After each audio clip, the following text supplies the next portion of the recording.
Top. Alors, effectivement, je me suis dit que c'était toujours une bonne opportunité pour nous. On n'a pas forcément eu l'occasion de le faire dans le passé. En tout cas, c'est pas enregistré, donc c'est l'occasion essayer de l'étudier un petit peu ensemble. Puisque Bezrat Hashem, à Purim, comme vous le savez, eh bien, à la fois dans la prière de la Hamida, à la fois dans le Birkat Hamazon, quand on est dans un état un peu second, mais en tous les cas, a priori, évidemment, il y a cet ajout dans la liturgie. Et quoi de mieux que de l'étudier ensemble pour avoir encore une attention supplémentaire, plus élevée, comme on dit une kavana, quand nous allons lire, eh bien, c'est intitulé que nous trouvons au Hashem dans la prière. Alors, voyons-le ensemble tout de suite.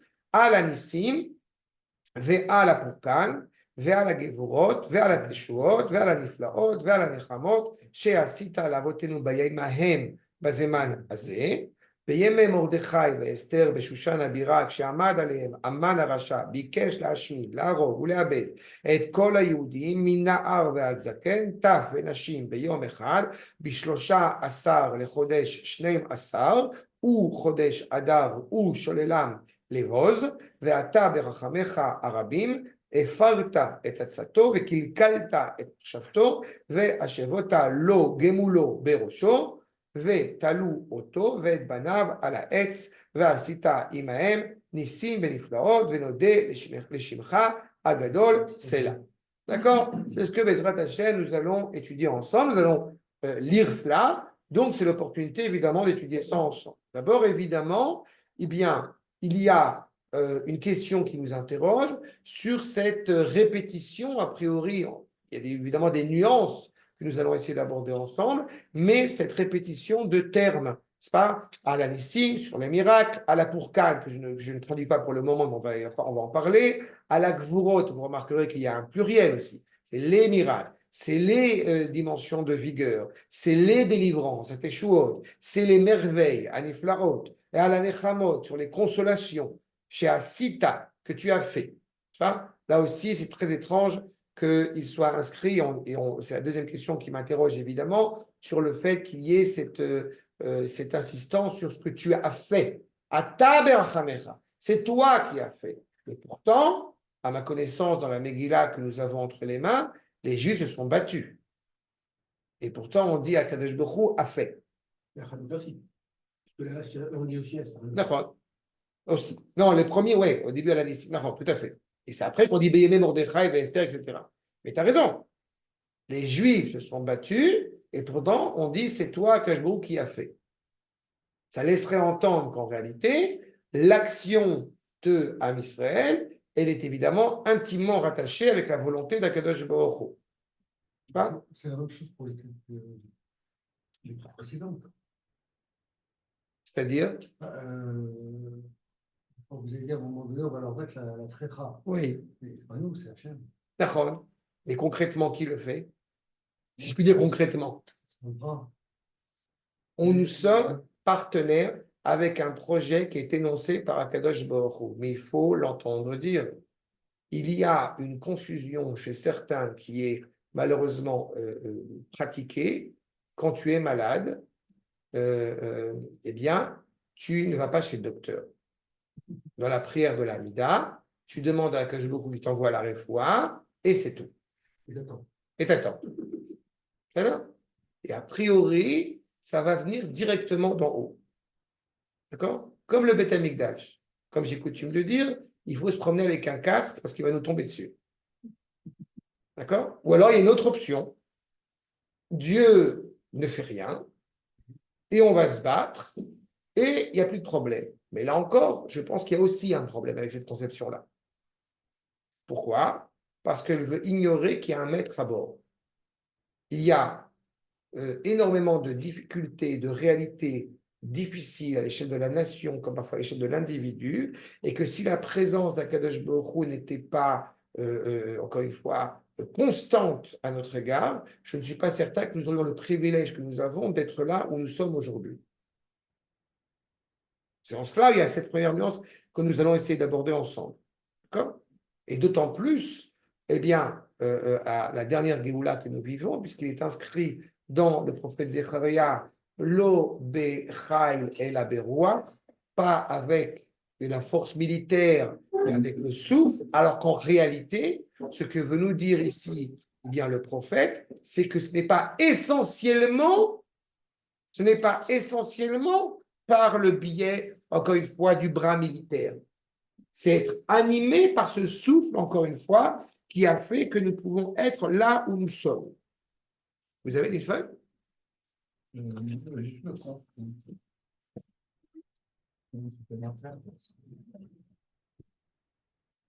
Moi, j'ai plus feuille d'été, exactement.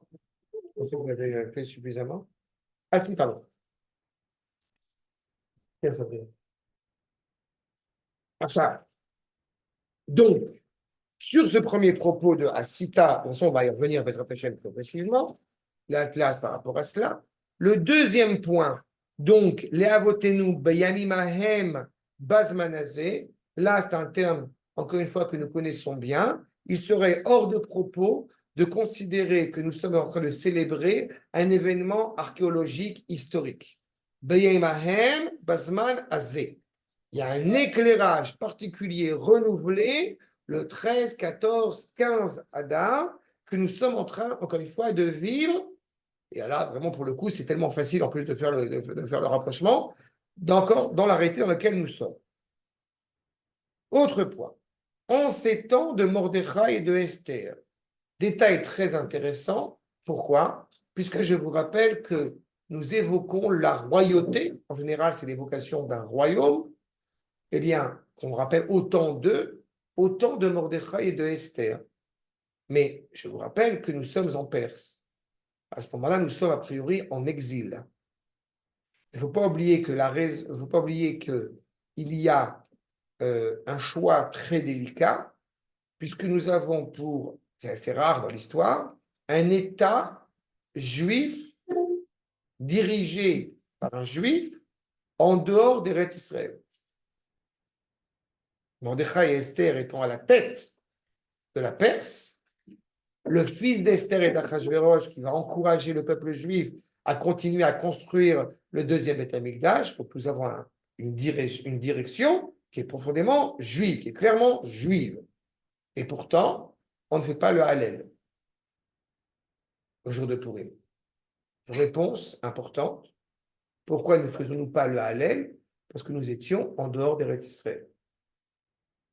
Mais à la fameuse question, est-ce qu'il vaut mieux avoir un gouvernement, un État juif extraordinaire en dehors des Rêtes d'Israël ou une direction moins noble en Eretz Israël?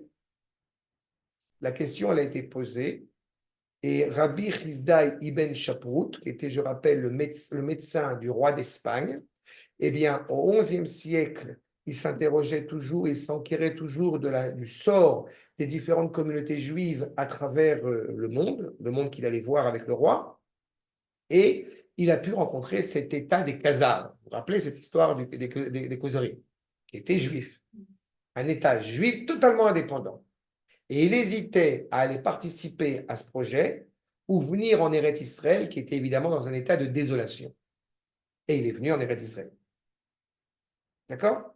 En disant Beyemé Mordechai ve Esther, au-delà de cet axe de lecture, il faut bien déjà entendre que il y a déjà des gens sur place, alors que Dieu préserve, le pire est à venir. Et justement, Beyemé Mordechai ve Esther, Pe Shushan Abira, dans la ville de Suse, la ville capitale. Je vous rappelle qu'il a été reconnu traditionnellement. Pourquoi est-ce qu'on a besoin de dire la ville capitale, la ville de Suse, la capitale? Parce qu'elle n'était pas la capitale. Elle est devenue la capitale. Et pourquoi est-elle devenue la capitale? Le Midrash rappelle que le siège, le trône royal de Shlomo HaMelech détenu par Nebuchadnezzar est passé aux mains d'Achashverosh, qui a évidemment une seule envie, mépriser totalement Israël, et la ville qui aurait pu accueillir ce trône n'était pas suffisamment grande pour l'accueillir. Donc, c'est devenu Shushan. La ville de Suse, en plus avec une présence juive très abondante, très importante, et qui est devenue donc cette capitale. Arshad, Beshushan Abira, chez Ahmad Aleh, quand Aman, n'est-ce pas, s'est tenu contre eux. Oui, je suis désolé, la feuille, elle est des deux côtés, elle a été. Aman Aracha, donc ce pourri, bien évidemment, a demandé, Bikesh, les Hashmid, exterminés, Laharog, tués, ou les Abed, amenés à leur perte, et Kol Yehudim, tous les Juifs, Mina Badzake, du plus jeune au plus vieux, les femmes, les bébés, tout le monde. Et tout cela, un seul jour. Que le peuple juif, nous avons un antisémitisme d'État où en un jour, on a exterminé tout le peuple juif. En l'occurrence, le 13 Adar, qui est donc le 12e mois, le dernier mois de l'année. Et évidemment, de prendre par la même occasion, Shalom Levoz, de prendre tous leurs biens, n'est-ce pas, tous leurs tableaux de maîtres, etc., et de les mettre en Suisse. Pardon, c'est un pays neutre, il ne faut pas de... V, Ata, et toi, dans ta grande miséricorde, d'accord? Je n'ai pas posé la question, mais je la pose dès maintenant. C'est quoi cette répétition de la Shmi, de la Bed ou la Harod? Qu'est-ce qu'on veut nous dire par là? Une fois qu'on les a exterminés, a priori, ça y est, quoi. Enfin, nous, qu'on nous a exterminés, a priori, il ne reste plus personne. Qu'est-ce qu'on veut essayer d'amener? Ça, on va essayer d'en parler. Et donc, Ata, toi, s'adresse directement à Kadosh Baruch Hu, Berachamecha, dans ta grande miséricorde, Rachamecha Arabim, et Farta et Tetsato. Que signifie Efarta et Tetsato, qu'il kalta et marchavto? J'aurais envie de dire, il a mis un moustique dans sa tête. Il a détourné la pensée. Il a réussi comment dirais-je, détourner la pensée de Haman. Quand est-ce qu'il a détourné la pensée de Haman? Vous savez, il a détourné la pensée de Haman à Pessah. Ça, vous le savez. 3 jours de repas. Pas. Ça, je me rends compte que peut-être que je m'avance, mais je vois à votre tête que ce n'est pas clair. Il a fait. Tov. Je permets de rappeler que la Megillah, tout entière, elle dure 12 ans. D'accord? Tout le déroulement de la Megillah est de 12 ans. La majorité des chapitres de la Megillah, à partir du chapitre 3 quasiment, 3-4, jusqu'au 10e, d'accord? Eh bien, ne concernent que 3 jours. Le 13, 14 et 15 Nissan. D'accord? Si vous avez le temps, il y a une dizaine de cours sur la Megillat Esther, très intéressants, qui sont étudiés à la CEDER. Ben oui, c'est pour ça que vous vous en rappelez. Non, je me rappelle les 12 ans, je ne me rappelle pas l'histoire que c'était ça. 3 jours qui sont les 3 jours de jeûne. Et il y a toute une discussion chez nos maîtres sur le fait de savoir si on a enfreint une mitzvah, un déroaïta inscrit dans la Torah sur le fait d'avoir jeûné la soirée du Seder. Ça dépend, il y a une controverse. Certains disent qu'on a jeûné que le jour et donc on a fait le Seder après le soir. D'autres disent non, 3 jours complets, donc y compris le Seder. Parce qu'il y avait un vrai danger qui était mis en place. C'est le lendemain de Pessah que Haman est pendu. Le Afarta et Kilkalta, c'est là-bas qu'elle est.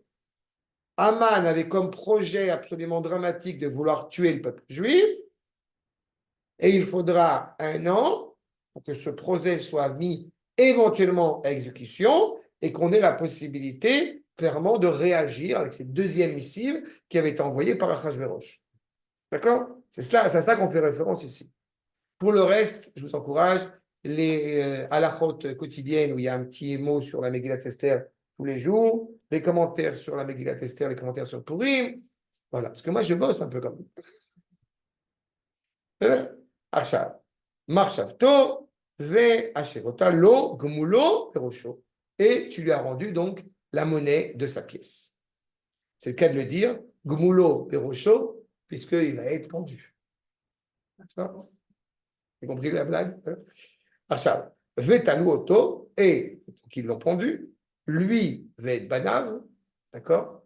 Même celui qui avait Vaizata, qui semble-t-il avait 6 ans. C'est important de l'avoir en tête, puisque évidemment, quand nous avons pendu Haman et ses enfants et tous ses fils eh bien, il y avait aussi un enfant de 6 ans, que certains pourraient dire quand même, c'est un innocent. Ben voilà. Non seulement on a fait un génocide, mais en plus de ça, on est content et on boit de joie alors qu'on a tué un petit enfant de 6 ans, quand même, c'est quand même pas très sympathique, mais je m'en fous.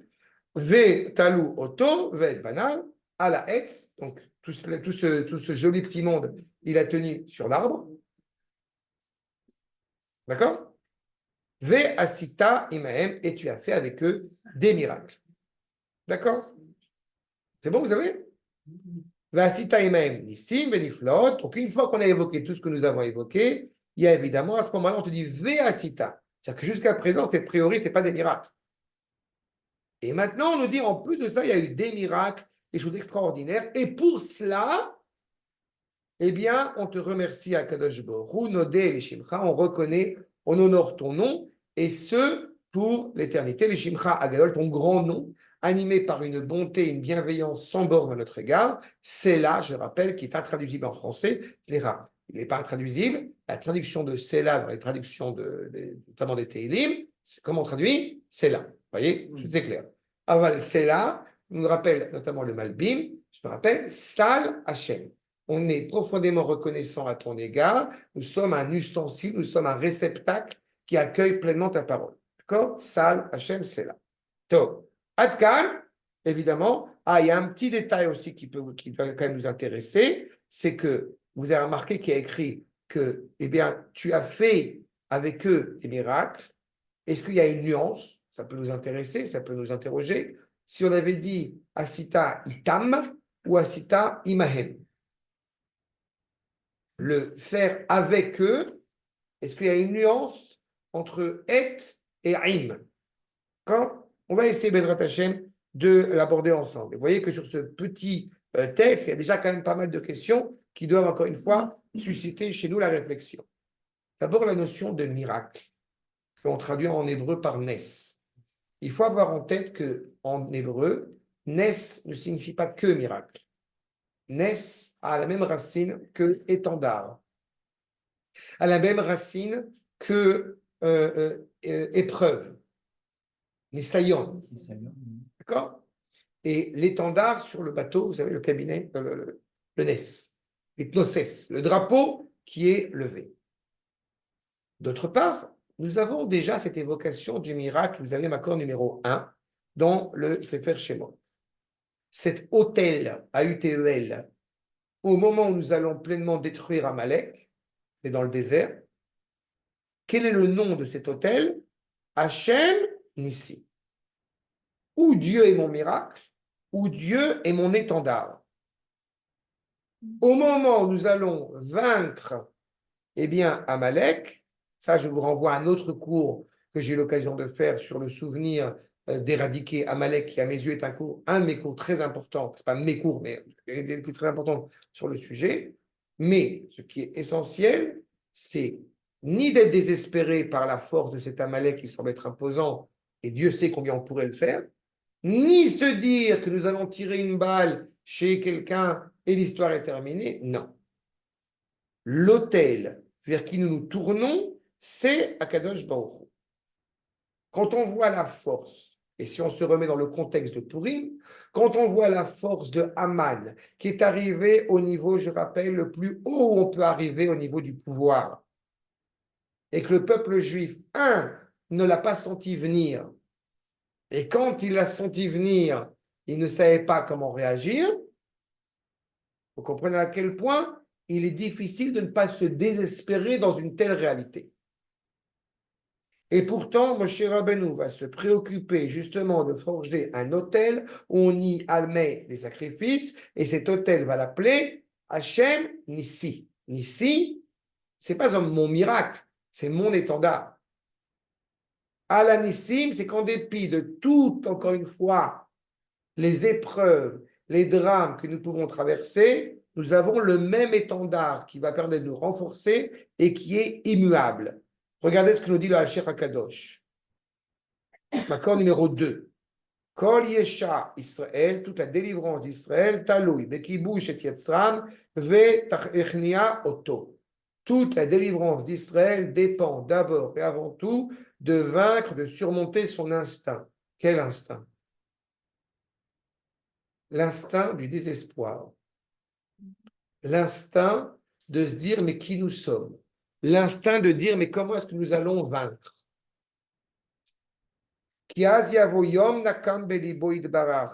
On va avoir dans son cœur cette idée de se venger. C'est exactement ça l'expression de la délivrance d'Israël. Et cela est profondément difficile de se dire qu'on pourrait avoir le monde entier contre nous. Il faut se remémorer qu'en Perse, le monde entier était contre nous.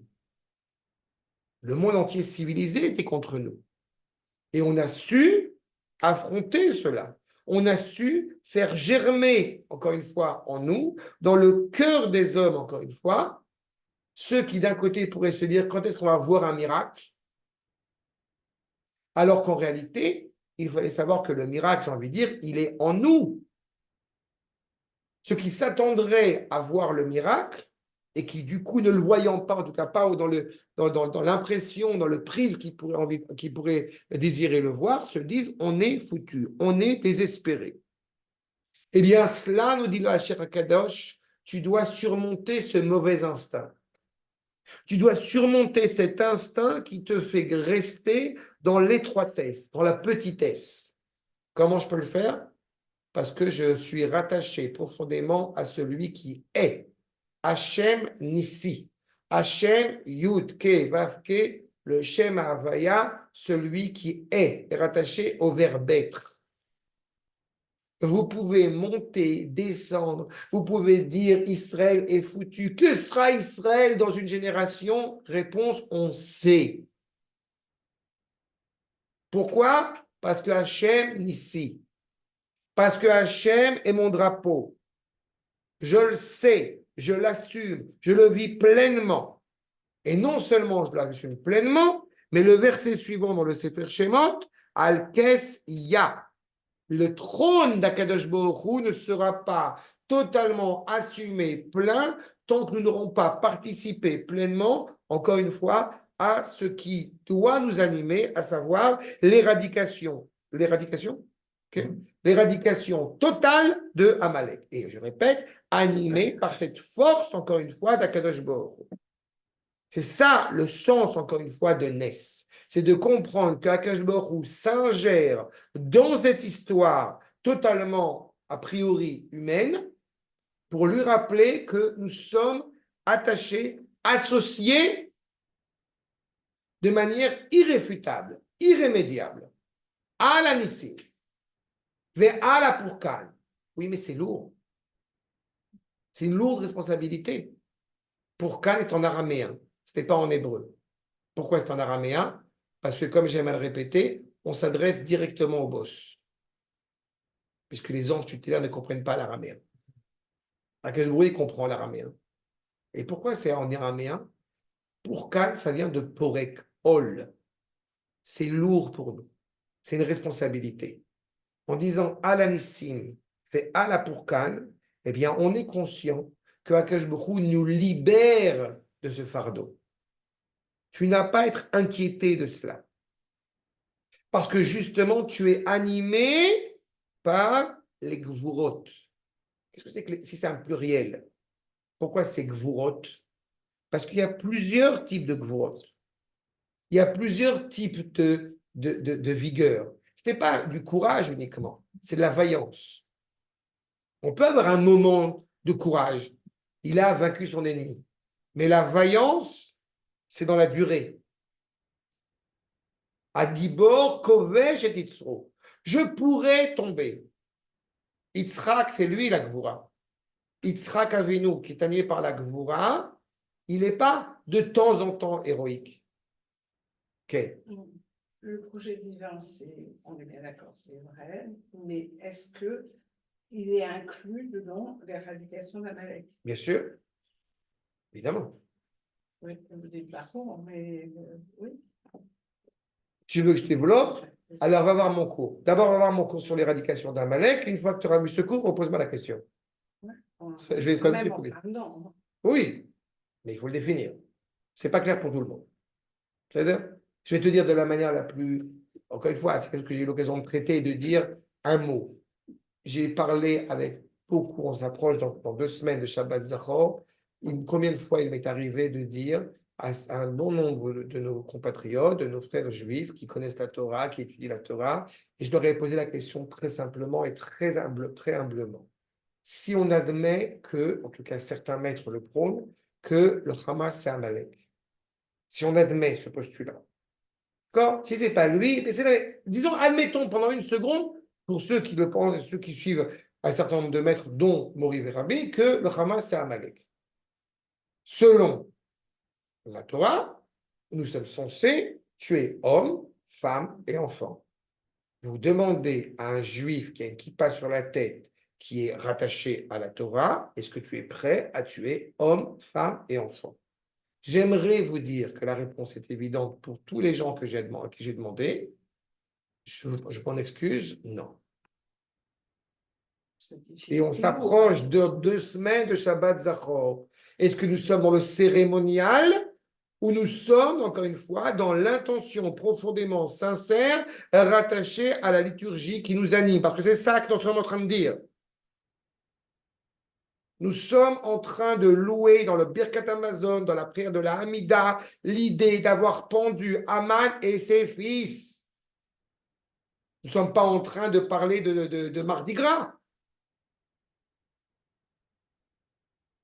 Donc, le fond du débat, c'est est-ce que le Hamas est Amalek?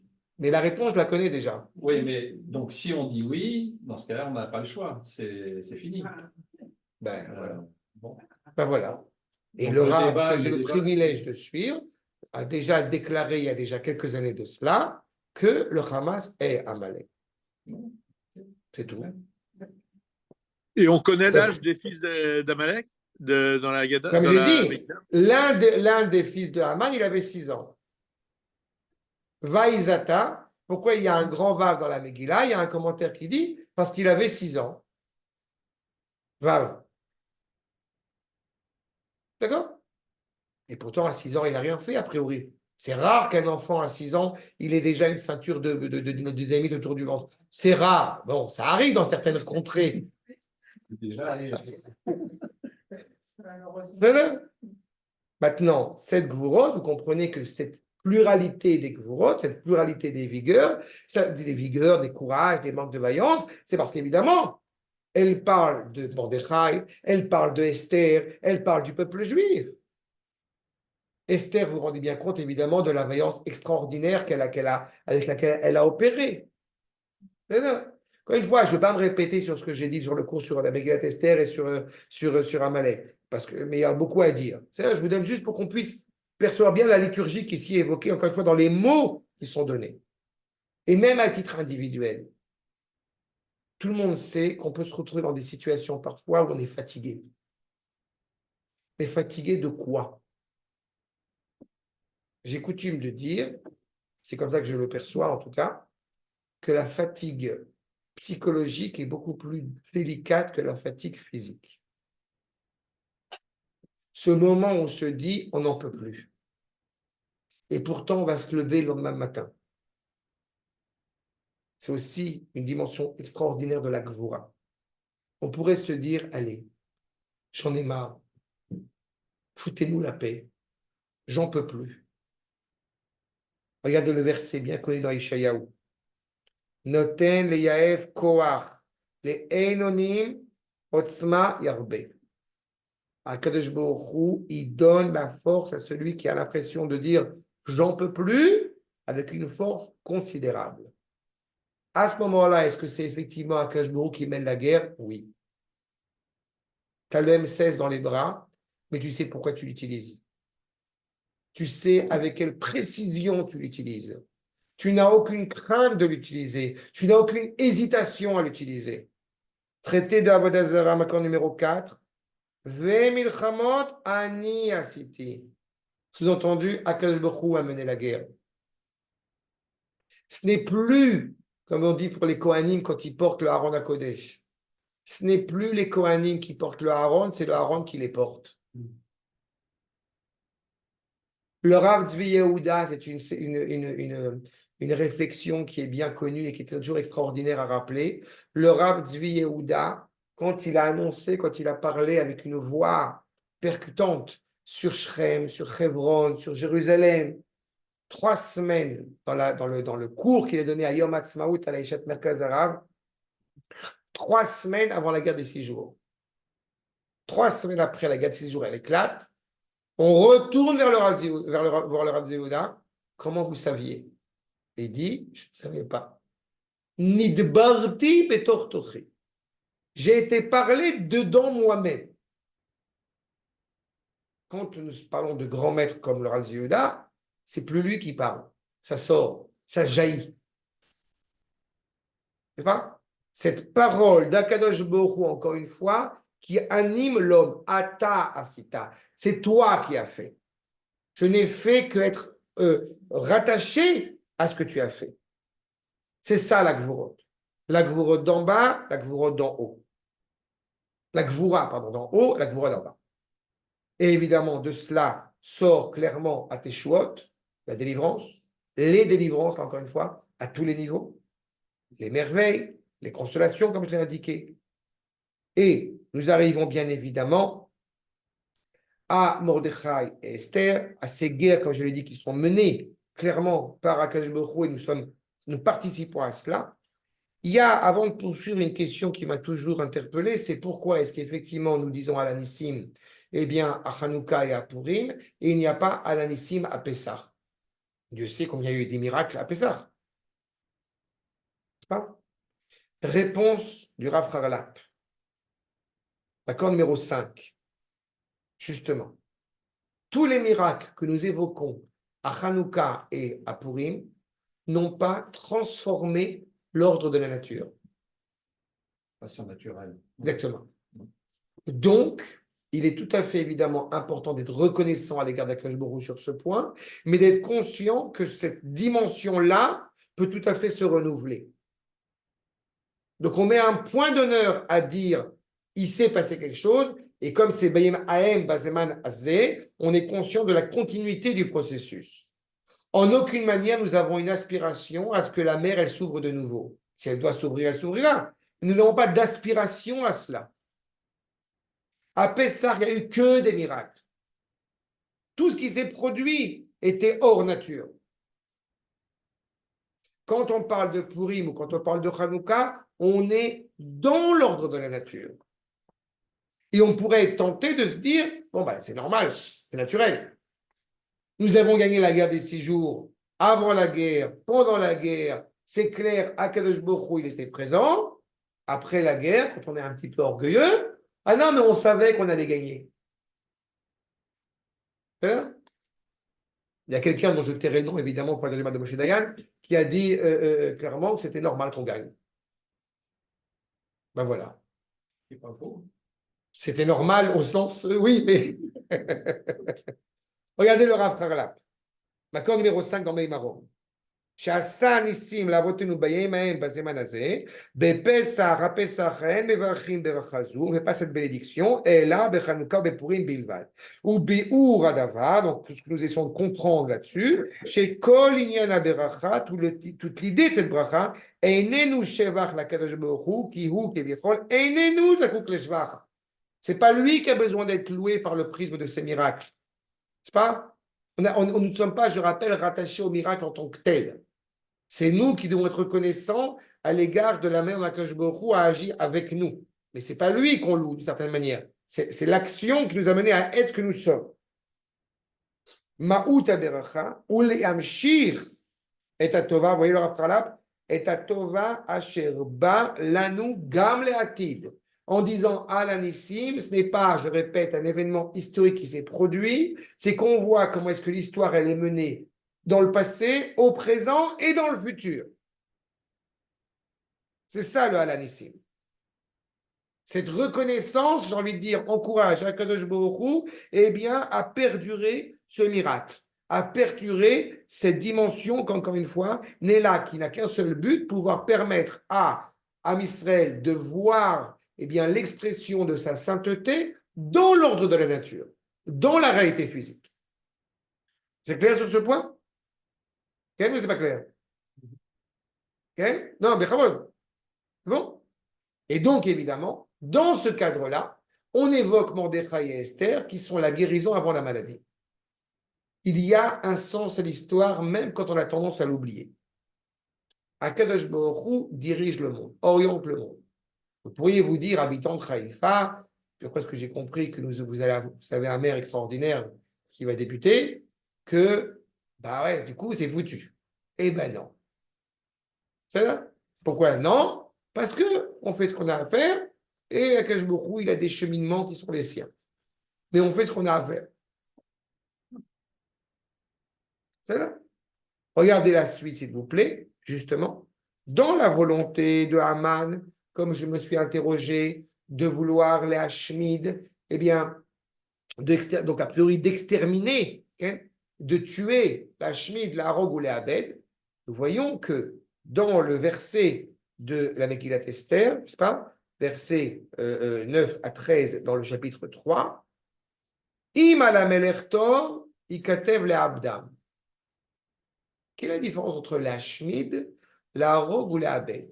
Il y a plusieurs commentateurs sur ce sujet. Je vais vous en livrer un que j'affectionne particulièrement, c'est le Gaon de Vilna. Je ne voulais pas ramener ici, mais je vais vous dire à l'oral ce que dit d'abord le Gaon de Vilna. Pour pouvoir, il est évident qu'on ne peut pas voir le dirigeant du pays et lui dire il faut faire Auschwitz. Ce n'est pas possible. Il faut qu'il y ait une démarche juridique pour justifier une telle réalité.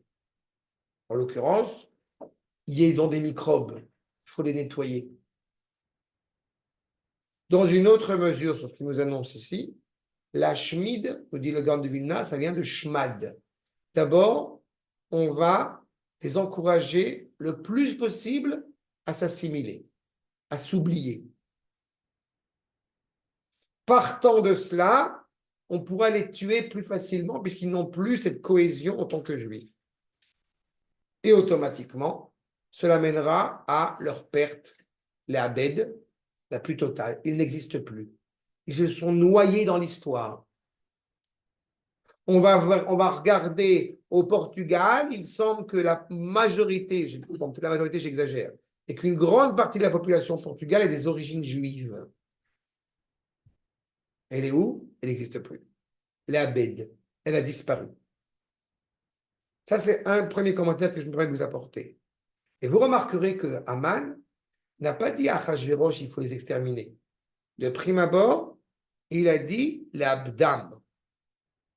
Et c'est en deuxième plan que quand les livres, quand les missives vont partir, où il dit, comme vous le voyez, la suite, la Shmid qui est soulignée, la Shmid, la Rogue ou la Bête et Kol Yehudim, de les perdre tous du vieux au plus jeune, ce qu'on voit dans la liturgie qu'on a lu à l'instant. Réponse du Maharal de Prague, dans Makor numéro 7, dans son commentaire sur la Megillat sur Ochadash. Pourquoi il n'a pas dit la Shmid, la Rogue ou la Bête dès le départ, Achashverosh? Qui Aman, vous savez, deuxième ligne, Aman lo Amar, Ra ki katev le Abdam, mipne, Shamar ulai, Yachshov Achashverosh, qui enze kavod, la Melech, chez Yarog ou Mashlema. Ce n'est pas tellement respectueux pour le royaume de tuer une nation tout entière. Ça ne se fait pas. C'est l'archema. Il y a une limite à ne pas dépasser. Il faut progressivement. On se rappelle en Égypte, on se rappelle en Babylonie, on se rappelle en Grèce, on se rappelle en Perse. Là, progressivement.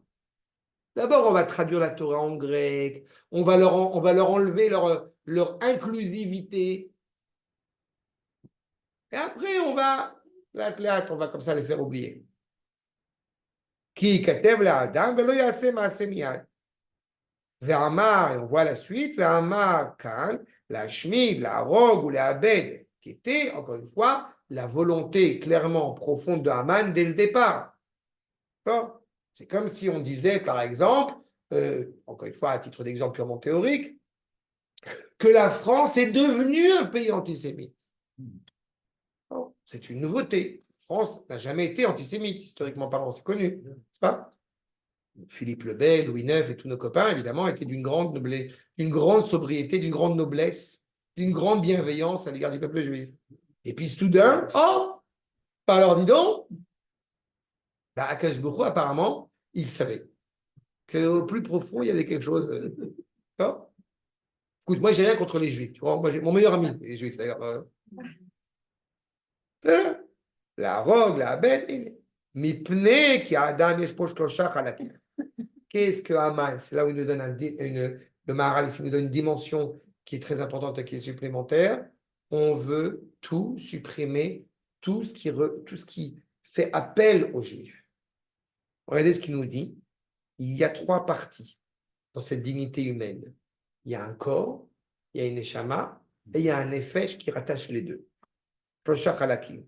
Gouf, nefesh. כמו שיש לשאר בעלי חיים, ויש לו עוד חלק שלישי, שהוא השכל. Vous avez le corps, qui est rattaché à tous les animaux. Vous avez cet élan vital, qu'on peut dire, que là encore on peut retrouver chez toutes les créatures. Mais vous avez une dimension supplémentaire qui est le sechel. Le sechel qui n'est pas seulement à comprendre au sens de l'esprit, mais au sens de la neshama chez le Maharal. ויש אדם שיש לו שבח מצד הגוף, שהוא בעל קומה, זה un homme fort, בעל צורה, ויש אדם שיש לו שבח מצד הנפש, et quelqu'un qui, encore une fois, qui est digne de ce nom, parce qu'il sait, j'ai envie de dire, utiliser son esprit, son cerveau à bon escient, parce qu'il est héroïque, גיבור חי, מצד הנפש, ויש אדם שיש לו שבח השכל, שהוא חכם, et celui qui est, encore une fois, lié par cette neshama, qui est suffisamment sage. S'il y a des gens qui sont forts physiquement, il faut les exterminer. C'est comme une autre approche que je vous ramène du Maharal, mais qui me paraît là aussi bénéfique et essentiel face à ce qu'a dit le gars de Vilna. Le premier, il est héroïque, il est fort. Militairement parlant, il est capable de se battre. Il faut l'exterminer. Le deuxième, il est suffisamment intelligent. On va le tuer aussi. Et enfin, Ariga Mitzad Nefesh. Car lo ne'emar rak al Baalei Chaim, aval hashmada ne'emar al ha'av she'eino Baal Chaim. L'exterminer, même si ce n'est pas un être humain. Malheureusement pour les analogies, mais c'est tellement évident, un des propos qui était souvent tenus, c'est quand les Juifs, n'est-ce pas, qui montaient dans le train, on les faisait monter dans des wagons à bestiaux. Même si ce ne sont pas des animaux, on va les considérer comme des animaux. C'est exactement, encore une fois, ce que voulait bien évidemment Haman, pour leur ôter toute réalité possible dans ce monde. Tout. Même pas que l'humanité. On commence par le corps. Exactement, tout à fait. Tout retirer, tout ôter. Et Akadosh Baruch Hu, comme je l'ai dit, a anticipé la guérison en mettant Mordechai et Esther au sein du pouvoir. Mordechai était dans le palais de justice, Esther, elle est inscrite là-bas. Tout cela avec ce seul objectif. Mais comprenez bien que quand on regarde l'histoire, c'est 12 ans dans la Megillah, comme je l'ai évoqué, c'est pas si clair que ça au début de l'histoire. On ne comprend pas pourquoi c'est comme ça. Et pourtant, dès qu'Akadosh Baruch Hu s'ingère directement dans le projet, tac, en 3 jours, c'est fini. Comme on dit, c'est peser, emballé. Achat. Et donc, quand effectivement on dit que toi, Akadosh Baruch Hu, tu as changé, tu as détourné la pensée, il y a une sorte d'évidence. Akadosh Baruch Hu, ça permet de revenir là-dessus, parce que c'est un détail très important. Est-ce que la Géoula, elle serait venue de toute façon de ces décrets absolument dramatiques des Perses, enfin de Haman et des Perses, par la même occasion? Réponse, oui. Je reprends tout à l'heure, comme je l'évoquais, le sens de l'histoire. Nous avons le privilège d'en être des acteurs. Mais ne croyons pas avec orgueil que la responsabilité de la destinée d'Israël est sur nos épaules. La Géoula, elle vient de toute façon. La seule chose, c'est est-ce que nous avons le mérite et le privilège d'y participer ou, que Dieu préserve, de déserter. Elle est là la nuance, ou de subir. On a quand même le pouvoir, cette possibilité de l'accélérer aussi. Tout à fait. C'est ça, d'adoucir, de mettre en place. Tu as tout à fait raison.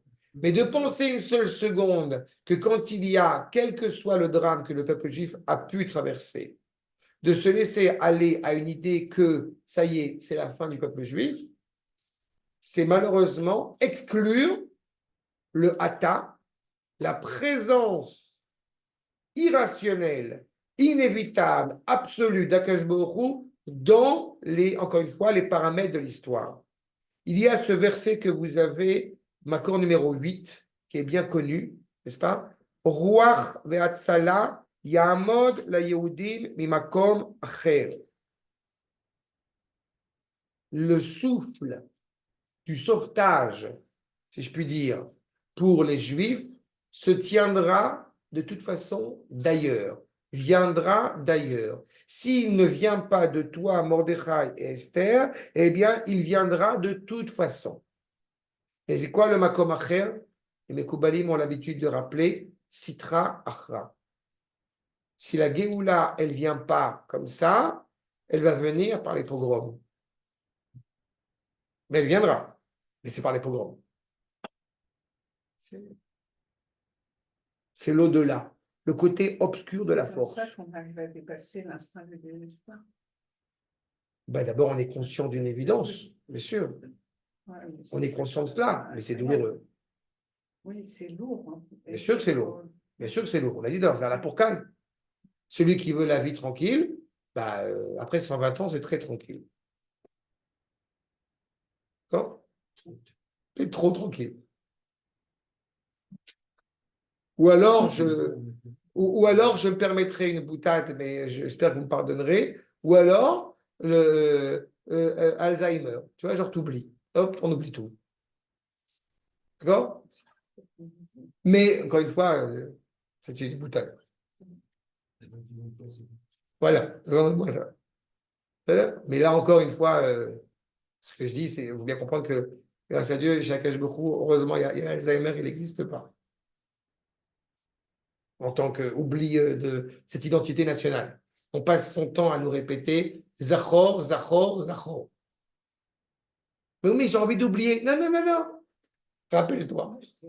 C'est Nietzsche qui disait qu'il fallait oublier pour pouvoir avancer. Ben voilà. Ben oui, mais Nietzsche, il n'a pas été à la yeshiva. Hein? Il était le Marocain, c'est connu.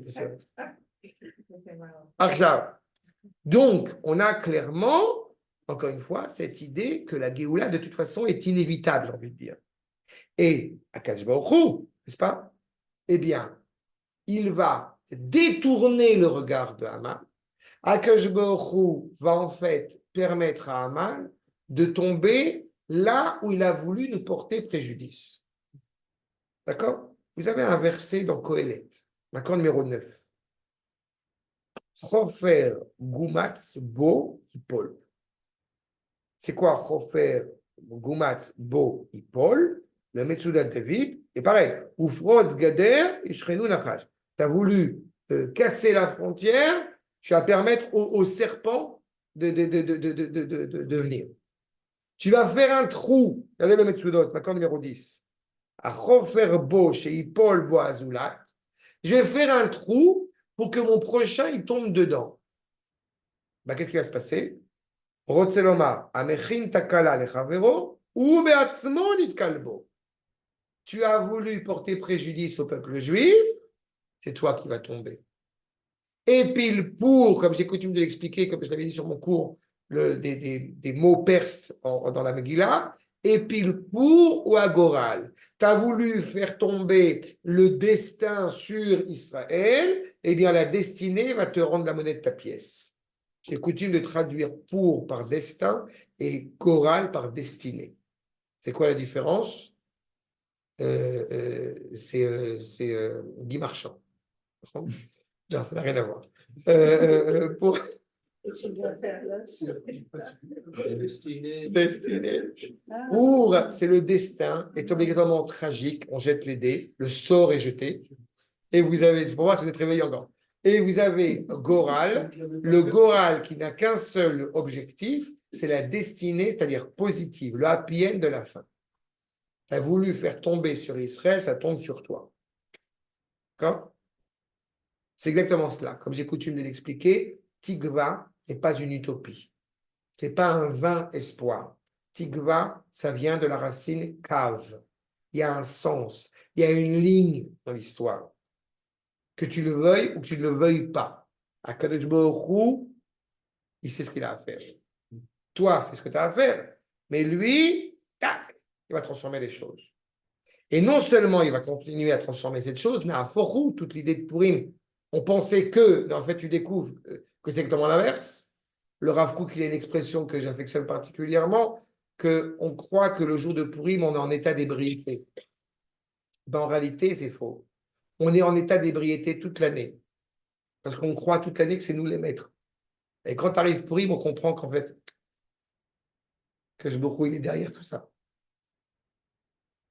Donc, Akadosh Baruch Hu, tu as transformé la pensée de Haman, tu as changé Shigmul Berosho, comme on a dit, et, eh bien, on va donc, Talou Oto, ils l'ont pendu, lui et ses fils, à la Hetz, ce même arbre que Haman avait prévu, n'est-ce pas, de mettre, malheureusement, pour porter préjudice à Mordechai, Ve'asita Imahem. Sur Imahem, je voudrais, là encore une fois, qu'on s'y arrête. Regardez, s'il vous plaît, Makor numéro 11. Veyashkem Avraham, avant la ligature de Yitzhak. Voyez la nuance. Avraham, de bon matin, se lève, va sceller, n'est-ce pas, Vayarbosh et Tramoro, son âne, Vaikar et Shnei Nearav Ito. Et il prend Eliezer et Ishmaël avec lui. Il n'y a pas écrit Imo, il y a écrit Ito. Comment on nous commande cela? Le et Yitzhak, et aussi évidemment Yitzhak, son fils. Comment le natif de Vologine commente-t-il ce verset? Makor numéro 12. Et Shnei Nearav Ito, Kan Ketiv Ito. Là, c'est avec lui. Et Bilam, Ketiv Shnei Nearav Imo. Pourquoi est-ce qu'il n'y a pas écrit Ito? La même chose. Là, c'est avec lui. Là, c'est avec lui. Nous dit le natif, il y a une nuance. Quelle est-elle?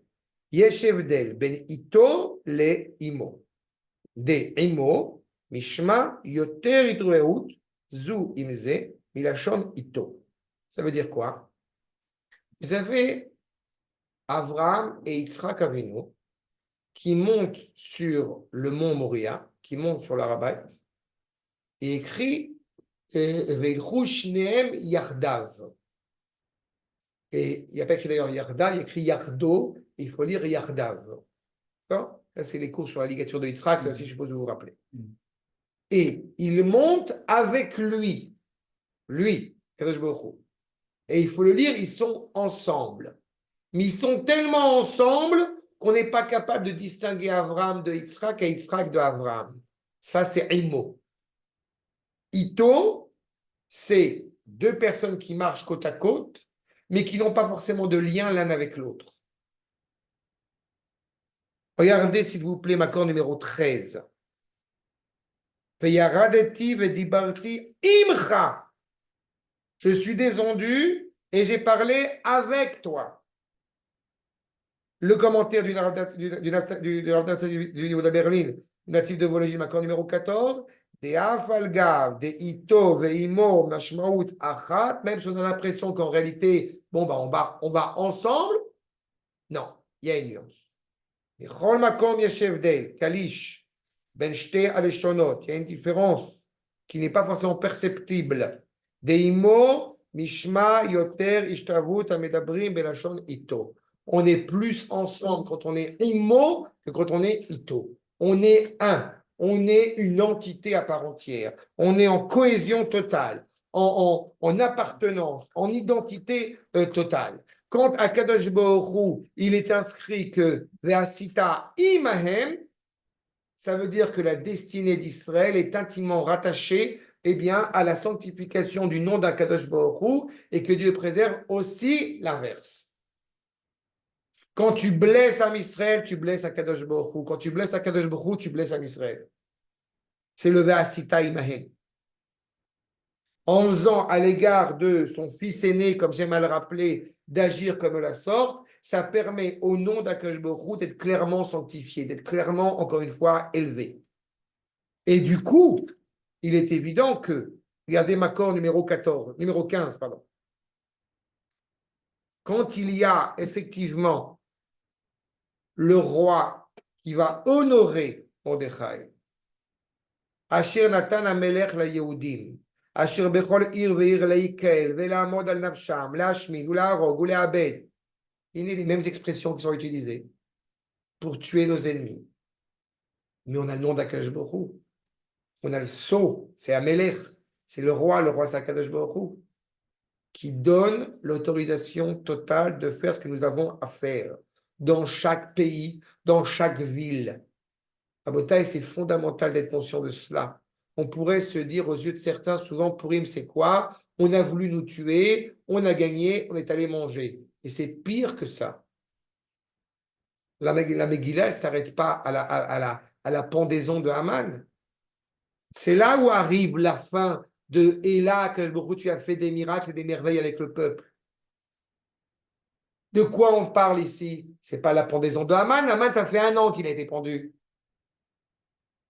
C'est qu'on a assisté à une réalité absolument extraordinaire du monde entier que nous avons eu le privilège de matraquer et que ceux qui n'étaient pas matraqués avaient peur de nous. Nafla pardam aliadam. Extraordinaire. Le monde entier n'a pas osé lever le sourcil contre Israël. Voire même certains ont voulu se convertir. Le monde entier est devenu philosémite en une journée. Pardon? Ça ne dure jamais. Oui, c'est dur. Et pourtant, on te dit que la fête de Purim va durer justement pour l'éternité. Parce que c'est un instant de grâce. Regardez la suite. Regardez le Maharal, Makor numéro 16. Leikaev et la mode al nafsham. Vegomer, mipne ka Yehudim, em pezurim, venifradim. On est séparés, on est divisés, on est entre les nations. Ben haumot, lachar, trechim, leikael, im rotim laasot maase. Tu veux réellement que ça marche? Tu veux réellement qu'on ait cette force d'affronter nos ennemis? D'abord, comme on le sait, retrouvons-nous, regroupons-nous. Nous étions éparpillés façon puzzle, il faut nous retrouver. Il faut nous retrouver. Baruch Hashem, l'âme Israël, il est uni, personne ne peut lever le sourcil contre le peuple juif. Vous avez, qu'à Dieu ne plaise, certains énergumènes d'une grande noblesse intellectuelle qui tiennent des organismes, comme j'ai coutume de le rappeler, des organismes juifs pour la paix en Palestine. Ben voilà le résultat. Ils vont évidemment, nos ennemis, exploiter ce filon. Ce que j'ai entendu, comme j'ai dit tout à l'heure, notamment à Elia, c'est qu'il y en a un qui a quand même dit nous voulons donner une parole juive à ce conflit et pas une parole de sioniste. Je ne savais pas qu'il y avait une nuance extraordinaire entre les deux. D'accord? C'est exactement ça. Quand le peuple juif il se retrouve autour de cette cohérence, encore une fois, il est évident qu'à ce moment-là, eh bien, il y participe pleinement. Tous les États qui auraient pu nous porter préjudice, évidemment, n'osent même pas, comme je l'ai dit, lever la tête. Et je répète, c'est ce qui se termine le Maharal dans son commentaire sur ce point que je vous dis, Ze Shem Yargu et Oivehem Nikra Ze Lamod al Nafsham. Vous vous rendez compte de ce que ça veut dire? J'ai même vu une fois un commentaire qui dit qu'il se soit converti ou non au judaïsme. Il y a toute une discussion. Est-ce qu'ils sont vraiment convertis ou non? Et il y a certains commentaires qui disent qu'ils ne se sont pas convertis, mais ils ont compris que ça valait le coup de mieux d'être juif à ce moment-là que de ne pas l'être. Non, non, ne tuez pas, on est juifs. C'est rare dans l'histoire quand même. Regardez pour terminer ce que nous dit, n'est-ce pas, Makor numéro 17.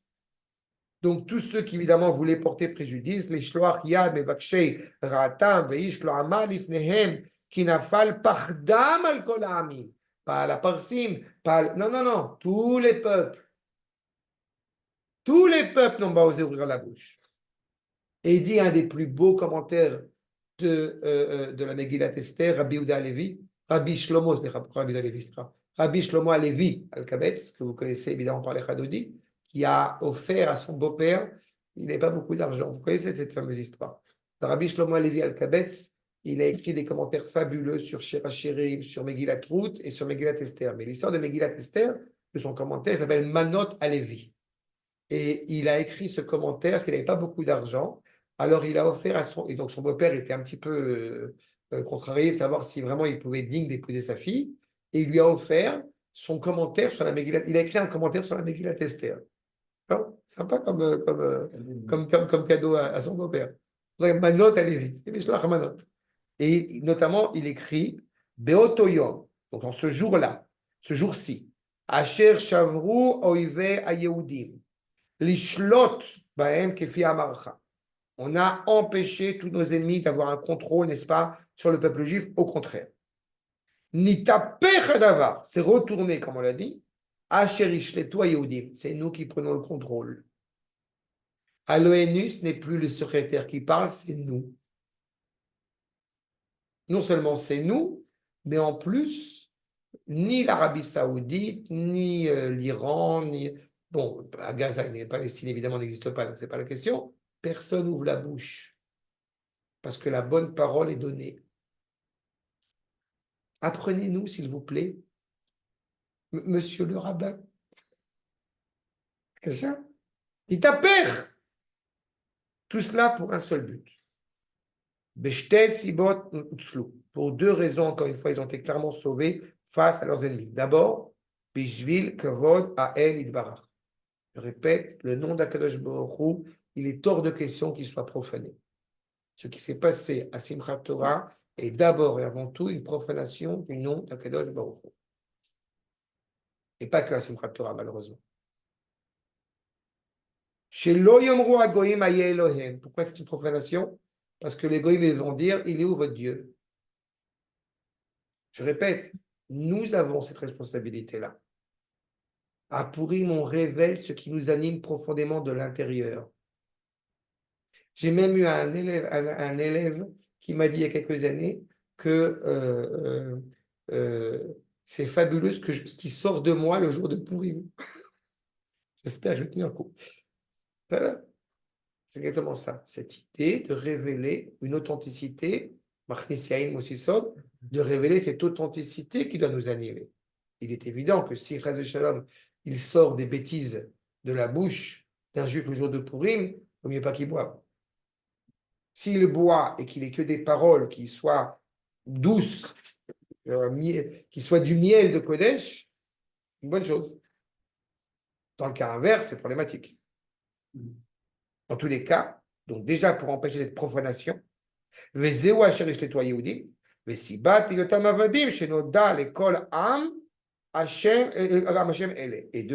aussi évidemment pas seulement pour les goïms, mais aussi pour nous d'être conscients que nous sommes intimement rattachés à Kadosh Baruch Hu.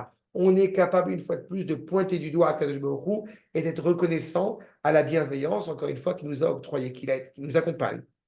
Et je reprends. Et donc, c'est la deuxième raison, Bishvil Atzmam, Kinit Male Rachamim Alehem, la miséricorde à l'égard de Israël, Zeu Asher Ishletu Hema, c'est le fait justement de contrôler Kelomar Be'avur Atzmam. Nous nous assumons. Personne ne se tient devant eux, Kinafal Pachad Ayehudim, Shema Yamutu, Gamhem, Im Yakumu La'azor Lechayve Mita. Non seulement ils ont peur, mais même ceux qui, je répète, ne participent pas au combat contre nous, n'osent pas y participer de peur de mourir. Ils ont compris que ce n'était pas le bon plan d'être du côté des ennemis des Juifs à ce moment-là. Mais Et Hashem, c'est évidemment directement animé par Akash Baruch Hu, Shinatan Lahem Morach Levav, Menafal Meod Pachad Ayehudim. Akash Baruch Hu a inscrit en eux la peur. Ils avaient fondre sur place. Dieu sait combien nous devons être animés par cela quand nous affrontons nos ennemis. Quand nous savons qu'Akash Baruch Hu est avec nous, quand nous savons que le bien est avec nous, que la morale est avec nous, nos ennemis n'ont pas le droit d'existence, n'ont pas le droit de présence, n'ont pas le droit d'ouvrir la bouche, et on est capable, encore une fois, de les affronter pleinement et de les mener à leur perte. Et ça, C'est ça la miséricorde profonde que Akadosh Baruch Hu, eh bien, nous a octroyé, nous a prodigué. Et en cela, on est profondément reconnaissant à l'égard d'Akadosh Baruch Hu. Ad Kan pour la liturgie de Purim. Des questions? C'est clair? Laurent, c'est clair? Ouais, très Laurent, clair, intéressant. eh bien, Baruch Tié, Selon Hachem, Nachon. c'est la destruction d'Amalek qui permettra de. Exactement, exactement. La participation de Ham Israël, comme j'ai coutume de l'expliquer, Akadosh Baruch Hu a façonné le monde avec les 2 premières lettres et les 2 dernières lettres, Vav et Hey, sur la construction dans ce monde participative, le Vav, associé au projet divin. C'est Yudke Vavke. C'est la malchoute. La Malchut, tout à fait, Laurent. Il a été séparé au moment, il est mis en place à partir du moment, encore une fois, où le monde est façonné, bien évidemment, mais il se révèle progressivement. Mais surtout, quand Amalek apparaît, alors c'est parce que la destinée d'Israël apparaît elle aussi. Puisque le défi d'Israël doit être lancé, puisqu'il est sorti d'Égypte, donc il va s'assumer comme entité politique. À ce moment-là, il doit honorer le rôle qui est le sien. D'accord? Tov, et bien sûr, merci.